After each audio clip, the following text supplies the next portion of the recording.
কি? আমার মেয়ের নাম ফুল। ও আচ্ছা, ফুল। তা তোমার ফুল কোনো পুজোয় লাগাওনি তো? কি বলো বাবা, আমার ফুল সবে ফুটেছে, কোনো ভোমরা এখন আমার ফুলের মধুতে মুখ দেয়নি। এই মালটা কি? ওটা তো ফুলের দাদা ফল। ফুল ফল কি সব নাম?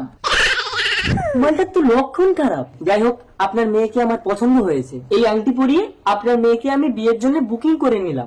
ভালো বাবা। থাক থাক থাক, পায়ে নিচিং না, তুমি আমার বুকে বুকিং। এই মালটা ঠিক কি? লক্ষণ খারাপ। এই বোন, তোর তো বিয়ে হয়ে যাবে, চল না একটু দিদি। দাদা ভেতরে চল, দিচ্ছি। দাদা কেমন লাগছে? কারো কাছে আমি এত স্বাদ পাবো না রে বোন। তোর বউ আসলে তো তুই আমাকে ভুলে যাবি। বউয়ের কাছে আমি এত স্বাদ পাবো না রে বোন। তোর তো বিয়ে হয়ে যাবে, তারপর তোকে কে দেবে? শুনুন আপনার ছেলে মেয়ের কীর্তি। তোর বিয়ে হয়ে গেলেও তোর বাড়িতে গিয়ে লুকিয়ে লুকিয়ে